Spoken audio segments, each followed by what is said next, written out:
ক্রীড়ায় শক্তি, ক্রীড়ায় বল, মাদক ছেড়ে মাঠে চল এই স্লোগানকে ধারণ করে রাঙ্গুনিয়া উপজেলার চন্দ্রঘোনা কদমতলী ইউনিয়নের বনগ্রাম এলাকায় জুলাই মাসে ছাত্র জনতার আন্দোলনে নিহত শহীদদের স্মরণে চাষি ফার্ম ভিক্টোরিয়া ক্লাব কর্তৃক আয়োজিত দিবারাত্রি শর্ট পিচ ক্রিকেট টুর্নামেন্টের ফাইনাল খেলা 22 নভেম্বর শুক্রবার রাত 11টায় বনগ্রাম চাষি ফার্ম মাঠে অনুষ্ঠিত হয়।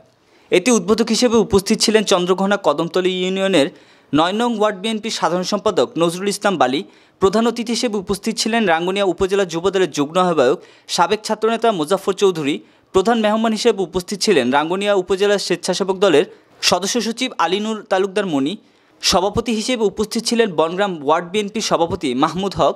বিশেষ অতিথি হিসেবে উপস্থিত ছিলেন গিয়াসউদ্দিন, সাইফুদ্দিন, ইরফান, মিজানুর রহমান, মুসলিমউদ্দিন, মোহাম্মদ লোকমান, শাহাদাত হোসেন, ইলিয়াস কাঞ্চন, দিদারুল আলম মেম্বার, মোহাম্মদ সেলিম, ইয়াসিন আরাফাত, মোহাম্মদ শাহেদ সহ অন্যান্যরা।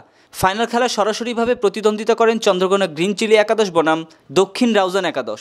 গ্রিন চিলি একাদশ টসে জিতে 4 ওভার মোকাবেলা করে 3 উইকেটে 32 রান সংগ্রহ করে 33 রানের টার্গেট দেয়।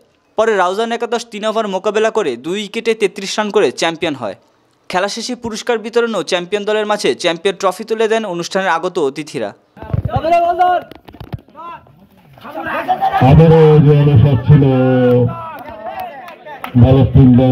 হাতে চলে গেল বল, একটি রান কথায় লিখতে হলো।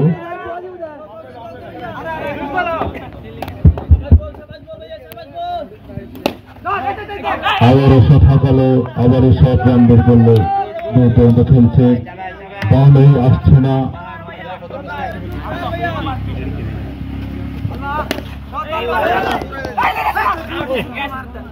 দেখা যাক আম্পায়ার কি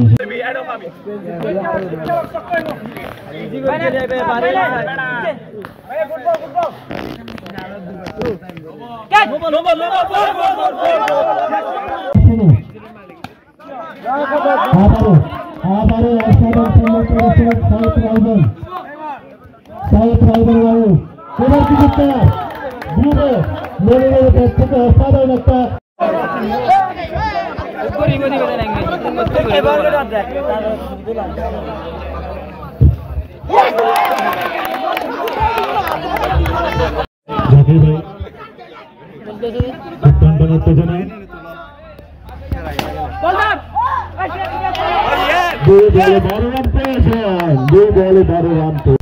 আবারও অসাধারণ প্রচেষ্টা।